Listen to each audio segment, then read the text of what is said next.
Up for Parole.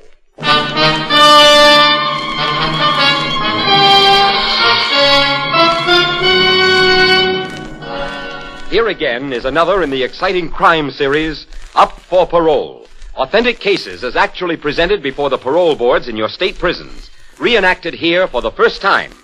Tonight, transcribed, the case of Clinton Foster.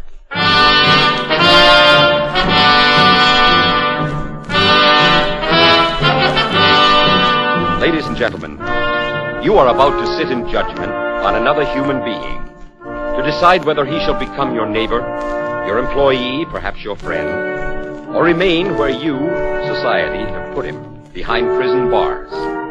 Therefore, listen carefully and consider seriously the story you are about to hear, told from the official records of Clinton Foster, prison case number S11623-9, now pleading before the parole board and before you for his freedom. State your name, please. S11623-9. Your name? Oh, yes, sir. Clint Foster. What were the charges on which you were convicted? Robbery.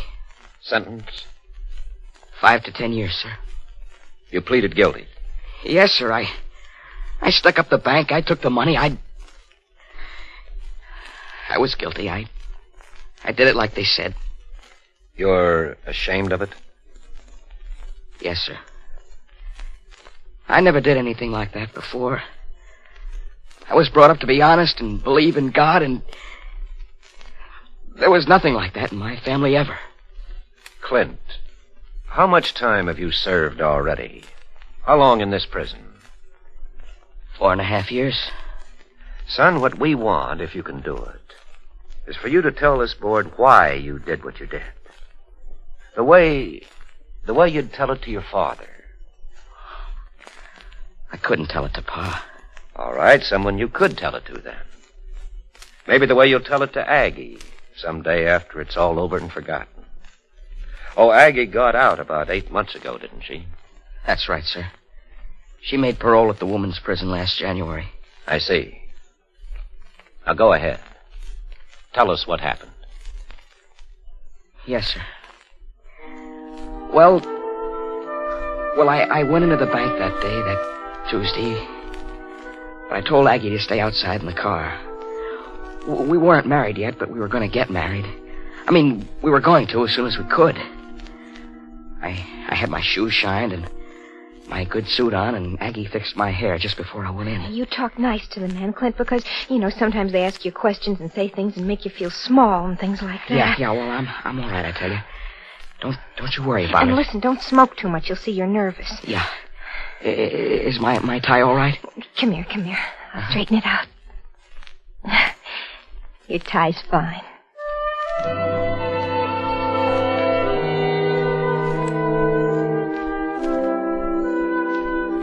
It's a small bank in Smithville.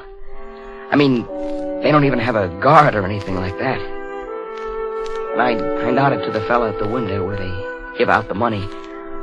I didn't know him, but, just to be friendly, it sort of made me feel better. And then I sat down at Mr. Wakefield's desk. I had to wait a little while because he had to finish up some papers.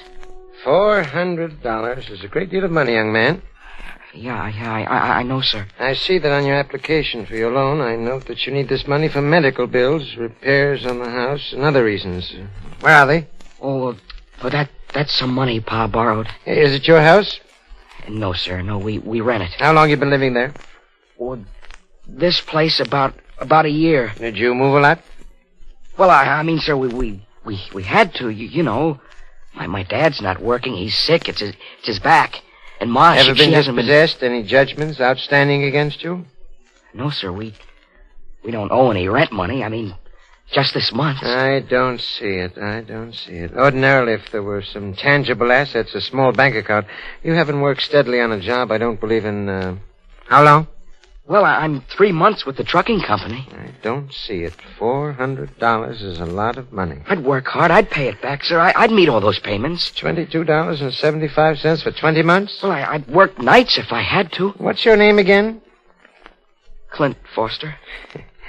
My boy, if all the people who thought they were going to pay loans back paid their loans, well, they'd never have to come borrowing in the first place.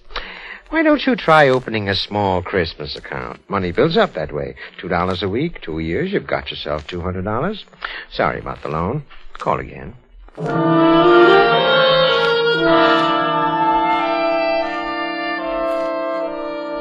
I got up real slow.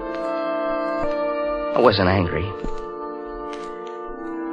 And I walked past the fellow who gives out the money behind the little gate. And I took kind of a picture. In my mind, I mean. And then I walked out. He said no. Yeah. Well, that's okay. Well, maybe the bank over in Johnston or Borisburg, Clint. Clint, you listening to me? He sits over there, and the other fellow's over there. The fellow that gives out the money. That's all there is to it. Clint, no, you aren't going to do it. I went in there to get the money. I asked him to loan it to me. I told him I'd pay it back, and I would. Well, now I'm going to borrow it in my own way.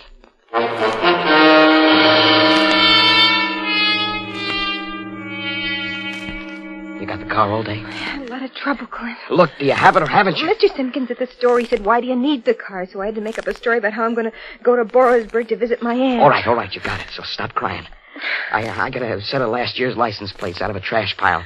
We'll stick them over the regular license plates on the car, and they won't know who we are. But they do know you. They know me. You were sitting with Mr. Wakefield just yesterday. He saw you, talked to you. He ain't gonna see my face. He ain't gonna even hear me talk, either. He ain't gonna know who it is. He knows me. Now, you're gonna be sitting in the car, and you'll have a hat on your head. Clint, suppose it doesn't. You want us to get kicked out of the house? We haven't got a place to live in? You want Pa to die? He stays up all night crying about his back. Yeah, he cries. I hear him all the time. I don't want my ma with her hands in the water. She can't do any more washing. What do you want me to say? I don't like it. It frightens me. Look, Aggie, you don't have to hit anybody. You don't have to shoot anybody. You just go in and say, this is a stick-up.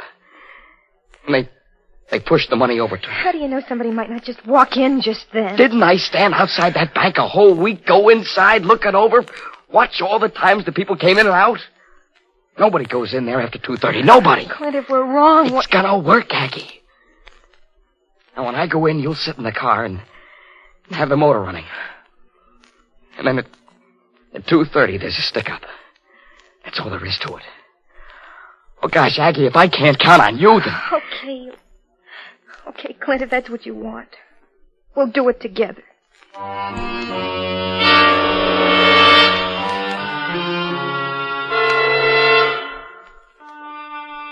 We drove around. Just drove around to do something, to keep from feeling the way I was feeling. And then 2:30 finally came. Aggie parked the car in a corner across the street from the bank. She kept the motor running. Was headed out Route 90, where there's almost never a cop, toward Collierville. I had my hat down over my eyes, and I started for the bank. It was empty. Just like I thought. Yes, sir? This is a stick-up. Don't try anything funny. Just push over the cash. Yes, sir. And no talk.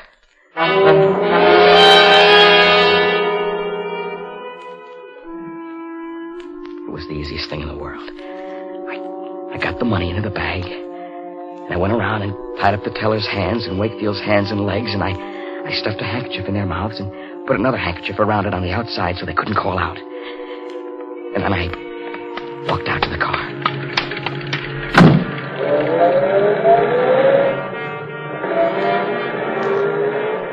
Aggie, slow down.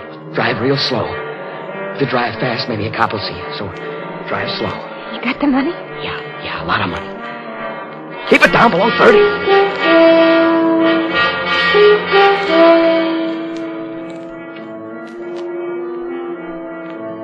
Drove down the road toward Collierville. I had it all planned. Except... What? What's the matter? She's heated up. The temperature gauge is way over. Well, we just can't sit here. Let me see. Pull that thing to open the hood. Yeah. All right. Throw me a rag. Here. Oh, gosh, this thing is boiling over. Watch out when you open it. Don't you think I looked at a radiator before? Oh! I told you to be careful. It didn't hurt. Oh, we're out of water.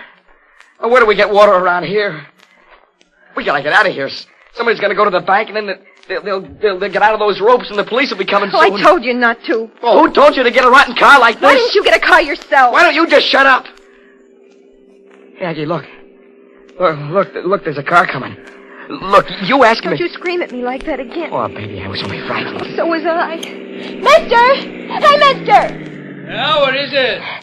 Look, would you give a couple of dopey kids that don't know how to fix a radiator, a push, or a lift or something?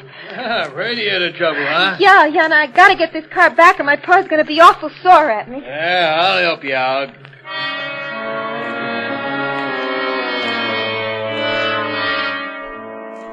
Well, the fella pushed us over toward the gas station. Only just before we got there, about 200 yards, I was in his car and I saw the license plate come off. And kind of the bumper knocked it. Hey, there's last year's license plate. You got last year's license plate on... Hey, got this year's under it. Mister, maybe you better stop the car. Oh, what's the matter? Nothing. Just this!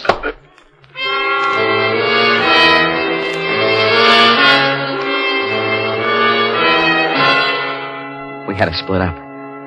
Because by the time he came out of it, he'd tell the gas station guy in Wakefield at the bank, and the cops would be coming. Here, Aggie. Take the money. No. Go ahead, take it. You know the way I told you to go. Just the way I told you. Now, you do that. Let's go back. You crazy? Now, you do what I told you. Do just what I told you. And get that money to Pa. I might not get back for a day or so, but you know where I'll meet you.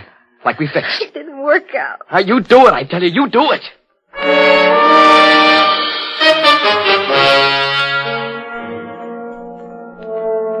First, I went into the middle part of town there. And I got on a bus. I went about 12 or 13 miles on the bus, and then I got out. I took another bus going the other way. And then I hitchhiked. I never took a long ride with anybody. I never said anything to them, just thanks for the ride, or nice weather, or crops are coming in good. Till I got to Collierville. I took a taxi there. Bought a hat and a sports jacket. Finally, the cab came back to Smithville. It took me a day and a half. I got out of the cab and started going home. Walking down the street. Hey, Clint! Hey, Clint! It was George Torben, a cop in Smithville. Hold it a minute. What's your hurry? Pretty funny, huh? All the way from Collierville in a taxi. Look, George, I gotta go home. My father's waiting for me. What have you got there in the bag? Well, I'm just off the job. Look, I gotta go home, George. I ain't been home in a day. Yeah, I know. You've been away. Come on, let me have the bag. Hey, don't grab... Come on, kid. Now, don't get tough, please, huh? Make me do something I'll be sorry about. Okay, George. Here. We better go down and see the sheriff. Wakefield said it was $2,200. Hope it's all there because it'll be a lot easier for you that way. You stuck him up, huh? I didn't get very far. Why does a guy who doesn't know a thing about it try one of the toughest things there is? Stick up a bank. Why? George, you've been to my house. You've been inside. You've seen what happens. I ask you, why?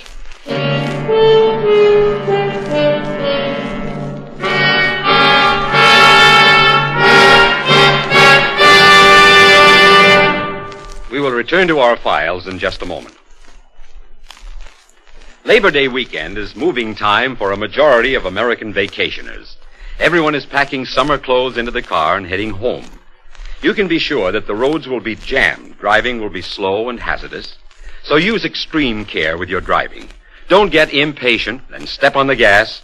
Don't try to nose out the other fellow. Don't jockey in and out of heavy traffic. Be careful. Remember, the life you save may be your own.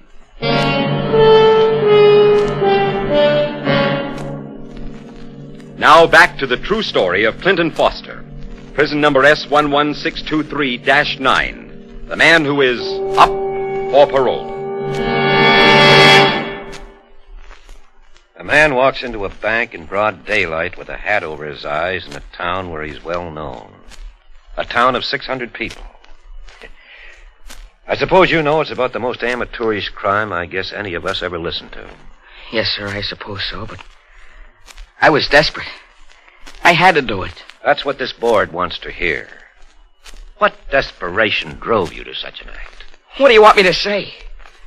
The way things were going, the squeeze that was on us, we were always poor. Some folks will take the miles or the shareovers down a ways. They weren't doing good neither, but they'd go up and down.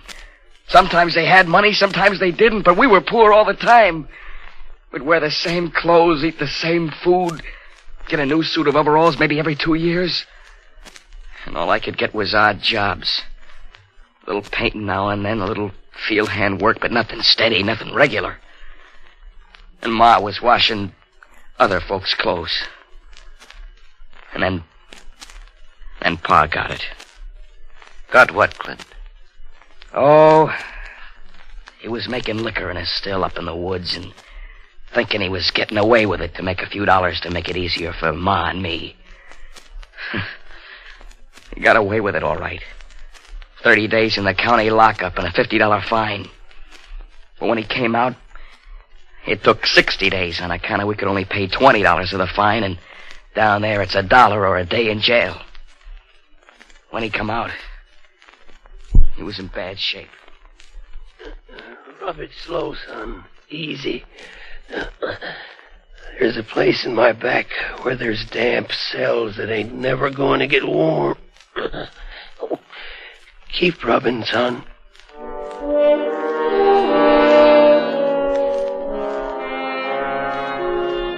And with all that, there was always a leak in the roof. The sink never worked for more than 2 days in a row. And if you didn't watch your step, you'd break your neck walking down the back stairs. And painting? I was pretty good at it. But there wasn't none around. Just none around. So you couldn't get a job. Well, Clint, that was true of a lot of people. Yeah, I suppose so. Only Ma hadn't been able to work for about 2 or 3 weeks on account of her hands had been in the washtub so much they'd gotten sore. And the skin was all broken and... well, she had to stop for a while. Even when she was working, it was only $7 or $8 a week anyway. And now we were going on 2 months behind on the rent. The furniture company came and took away the sofa. And then Pa did what... well, it was a pretty stupid thing. He went and got himself a job picking tobacco in the fields. It lasted 4 days. Get me a drink, Clint. Get me a drink. Pa, you can't drink in a hospital. Get me a drink, son. What they don't know, what's the difference? Oh, you're smart, real smart, Pa. Taking a job you know you can't do, working in the sun, bending over, picking up heavy loads. So you end up in the hospital. Now we got the doctor's bill and the ambulance to get you here. Why couldn't you just stay in your bed and do nothing? I was trying, son. Man's got to try for his family. Now get me a drink. Just try and get me a drink, and I'll be better. He got so the pain there was so bad that if the pain wasn't liquored up, he'd cry like a baby. And I went around everywhere. I went to stores, factories, farms, road gangs, anything. I did a little of everything. $5 here, $2 there. But it wasn't enough. It didn't work. It couldn't work. I didn't make enough. Clinton, the man said he'd give us a week. If we don't have it in a week, we're going to be on the street. Ma, when did you talk to him? I got a letter from my sister. I thought maybe if we had to, we'd go down there. I know you and your pa don't like her and all that. But I thought if they throw us out, we'll go down there. No, Ma, no, we're not going there. I'm going to take the job. I don't care. I'm going to take the job. What job? Never mind.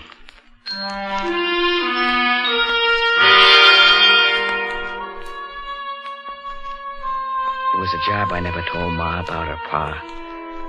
I mentioned it once, just once to Aggie. And Aggie said what I knew she'd say. You know what happened to Jeff Post. Haven't you got any brains? Well, it doesn't happen to them all. No. Who doesn't it happen to?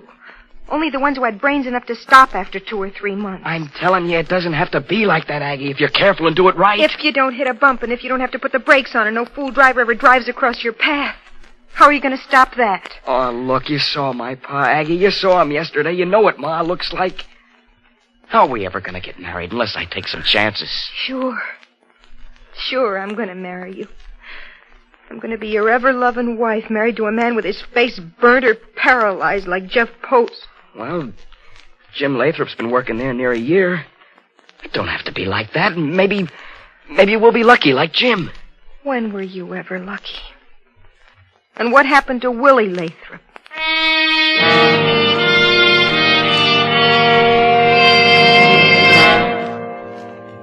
But I took the job. That was a job with the trucking company. Yes, sir. The one that hauled Yes, sir.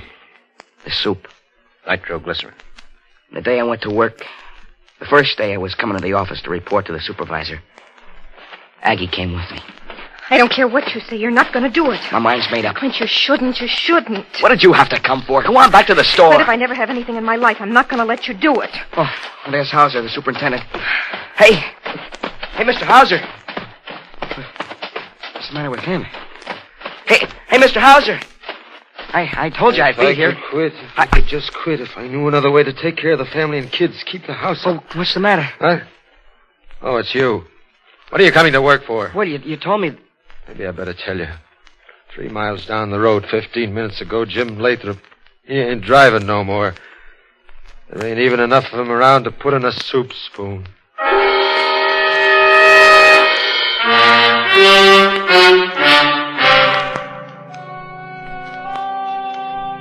So, that was when I went to the bank to get the loan. If they'd give it to me. Or do what I did if they didn't. Well, when they didn't, I robbed the bank. So that's the story, and I guess there's no more to say. Crime and the reason for crime and the fact of having served time, these things are gone by us now. Clint, if there's nothing else you want to say, this board's ready to make its decision. Well, I told you everything, sir. Well, then you may step outside into the next room. We'll call you when we're ready.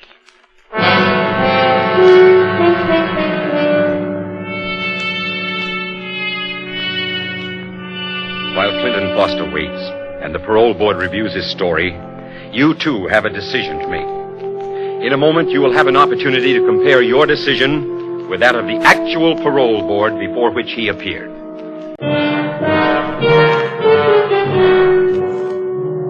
Now, the decision of the parole board in the case of Clinton Foster, prison number S11623-9, the man who is up for parole. Clinton Foster, this board has considered your story with great interest. And, I might add, considered sympathy. Your family's well known in the county. It's a good family. A hard luck family, maybe, but a good family. Well, thank you, sir. Now, the situation that you described that sent you into crime, the desperation, the need to solve your own private life and the life of your family, what is that situation today? Well, I don't know exactly how work is now, but I guess it's about the same. Your father's illness is advanced.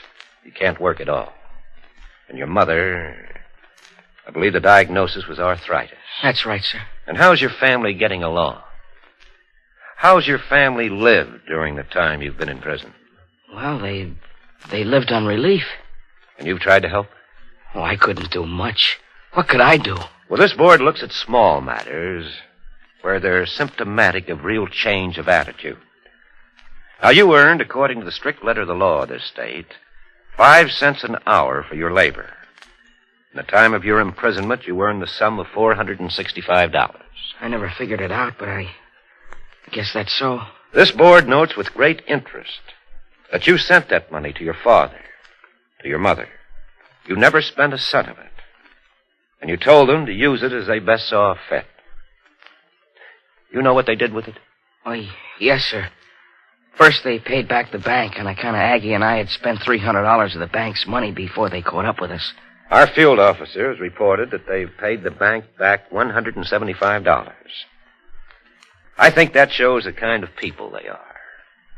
The kind of people your parents are. Well, I wish I'd been able to pay the whole thing back. Clinton Foster, life for you is still going to be hard. To take care of your family and maybe someday to settle down and marry Aggie as you want to will be hard. Things are going to be tough, like your life has always been. Yes, sir. Well, I don't expect anything different. How do we know that faced with the same problem you were faced with before, you won't do what you did again?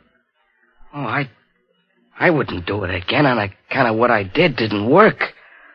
On account of, if you want to solve your problems, you gotta go ahead and do it. Not no shortcuts, not no finding $1,000 laying in the road. Not no easy answer sticking up a bank. I learned that. This board thinks you have. We want to give you another chance, under the strictest, closest supervision, to find out whether you've really learned that lesson. This board is sending you out to a hard, bitter life. But a life we think will be decent and will be sensible.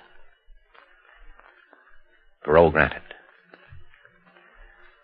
Next case.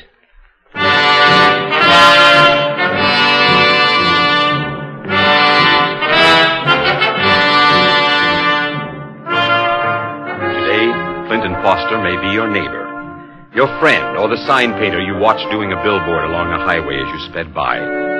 For Clinton Foster, given his second chance, settled as best he could his family's affairs. His father died. He married Agnes under parole permission, and together they have tried to make for themselves a decent, useful place in their community. His story was presented on behalf of the thousands of other prisoners within our penal institutions who, like him, may someday be up for parole.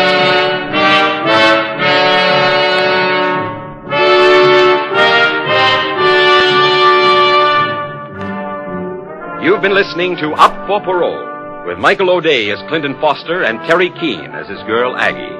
Written by Arnold Pearl and produced and directed by Mitchell Grayson. Music was under the direction of Harry Salter.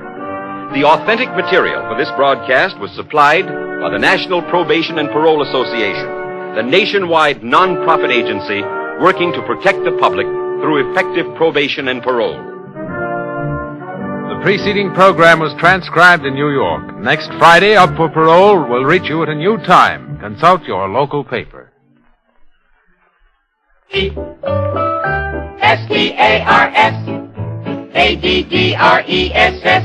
STARSADDRESSISCBS. The Star's address is CBS. This is CBS, where you find songs for sale every Friday night on the Columbia Broadcasting System.